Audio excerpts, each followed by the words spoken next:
आखिर ये रीवा कर क्या रही है सवी और ईशान के बीच में? अगर वो चली गई थी ईशान का घर छोड़ के वापस अपने घर, तो फिर बार बार यहाँ क्यों आ रही है और वो बार बार दखलंदाजी क्यों दे रही है?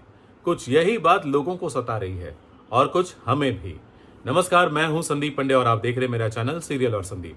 आप सभी का स्वागत है। आगे बढ़ने से पहले आप सबसे गुजारिश है कि अभी तक आपने हमारे इस चैनल को सब्सक्राइब नहीं किया है तो कृपया सब्सक्राइब कर लीजिए, बेल आइकन को दबा दीजिए ताकि आपको हमारे वीडियोस के नोटिफिकेशंस मिलते रहेंगे। ये तो आप जानते ही हैं कि अक्का साहेब और राव साहेब की सगाई की एनिवर्सरी है और दोनों को तैयार किया जा रहा है। जी हाँ, अक्का साहेब को दुल्हन की तरह सजाया जा रहा है तो राव साहब को भी उनकी बेटियां मेकअप वेकअप करके तैयार कर रही हैं। और साथ ही साथ इस उत्सव में चार चांद लगाने के लिए रीवा और ईशान दोनों साथ में मिलकर गणपति बापा की मूर्ति लेकर आए हैं। पंचमुखी मूर्ति ना मिली तो क्या हुआ, एक मुखी मूर्ति मिली है, उसे लेकर आए हैं। और जिसे देखकर अक्का साहब थोड़ी सी मायूस तो हो गई, क्योंकि उन्हें ऐसी आशा थी कि शायद उनके बच्चे यानी कि उनकी चहेती रीवा और ईशान जो है वो पंचमुखी मूर्ति लेकर आएंगे, लेकिन उन्हें एक मुखी मिली। लेकिन फिर भी अक्का साहब ने दोनों का स्वागत किया। जहाँ दोनों का पैर धोकर घर में उनको बुलाया और फिर बाद में मूर्ति स्थापना करने ही वाले थे कि चाची जी को सभी की याद आ गई, तो उन्हें डांट पड़ गई कि इस मौके पर टोकना रोकना जरूरी था क्या। लेकिन इससे पहले कि ईशान और रीवा जो मूर्ति लेकर आए थे उसकी स्थापना हो, सभी आ पहुंची और हाथ में पंचमुखी गणपति की मूर्ति थी। ये देखकर सबको आश्चर्य हुआ। अक्का साहब बहुत खुश हो गई, वो इमोशनल भी हो गई, क्योंकि उन्हें अपनी सगाई और शादी वाले दिन याद आ गए। उस समय ऐसी ही मूर्ति की स्थापना की थी, ये बात उन्हें पता चली। तो अब क्या करें, दुविधा हो गई कि दो दो मूर्तियों की स्थापना कैसे करेंगे। लेकिन फिर राव साहब ने और पंडित जी ने मिलकर इस समस्या का समाधान भी निकाल ही लिया। तो अब सभी की मूर्ति की स्थापना होने वाली है और इसीलिए अक्का साहब ने सभी का भी स्वागत किया, क्योंकि वो भी मूर्ति लेकर आई है तो उसके भी पैर धोए, उसकी भी पूजा की और उसमें घर में प्रवेश करवाया। ये देखकर सभी की जेठानी और चाची खुश हो गई कि सही मायने में सभी का गृह प्रवेश हो रहा है। अक्का साहब खुद उसके पैर धो रहे हैं। अक्का साहब तो इमोशनल होकर ये कर रही थी।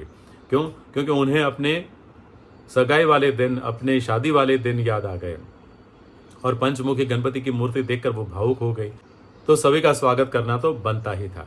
तो सभी का स्वागत हो गया और दोनों ही मूर्ति की स्थापना हो गई। और ईशान ने ऊपर से ये कह दिया कि सभी जो मूर्ति लाई है यही प्रमुख मूर्ति कहलाएगी। अब स्थापना हो गई है, सबने पूजा भी कर ली।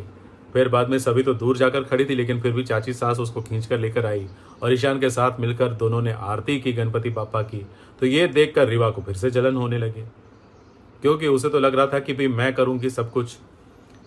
फिर ईशान ने सभी को थैंक यू कहा, सभी के हाथ में प्रसाद भी दिया और वहाँ रीवा आ गई दोनों के बीच में।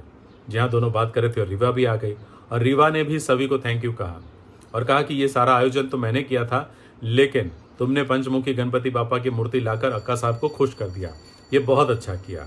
तब सभी ने कुछ ऐसा कहा जिसके कारण ईशान को फिर से गुस्सा आ गया है। जी हाँ, वो तो सभी पर गुस्सा ही रहने वाला है, इसीलिए सभी जब जब उसके साथ बात करने जाएगी तब तक वो गुस्सा ही दिखाएगा। अब कॉलेज में भी कुछ बड़ा ड्रामा होने वाला है। कोई बच्ची है जिसने परीक्षा के लिए या कॉलेज के लिए फीस दे दी है, लेकिन फिर भी ऑफिस वाले उसको बोलेंगे कि तुमने फीस नहीं दी है और इसलिए तुम परीक्षा में नहीं बैठ सकती हो, ऐसा ऐसा कुछ। तो ये मामला लेकर सभी जब ईशान के पास जाएगी तब ईशान उसकी बात नहीं सुनेगा। तो इस बात को लेकर ईशान और सभी के बीच कुछ तो द्वंद्व होने वाला है, या फिर सभी ऐसा कुछ करने वाली है जिसके कारण कॉलेज में हंगामा होने वाला है। तो एक बार फिर ईशान और सभी के बीच दूरियां बढ़ेगी और इसका फायदा रीवा उठाएगी। लेकिन ये रीवा एक बार अगर घर से चली गई थी तो बार बार बीच में क्यों आ रही है, बार बार यहाँ आकर लोगों के सामने अच्छा बनने का ड्रामा क्यों कर रही है? कहीं ना कहीं उसके मन में कोई ना कोई खेल तो चल ही रहा है।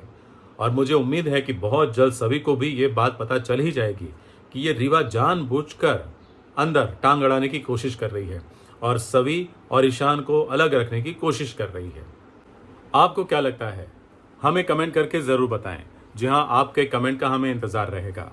हम तो चाहते हैं कि रीवा ये प्रणय त्रिकोण जो क्रिएट कर रही है ना, वैसा ना हो और सभी और ईशान जल्द से जल्द एक हो जाएं। थैंक यू वेरी मच आज का ये वीडियो देखने के लिए। अच्छा लगा हो तो लाइक कीजिए, शेयर कीजिए अपने दोस्तों के साथ और हाँ, सब्सक्राइब करना मत भूलिएगा।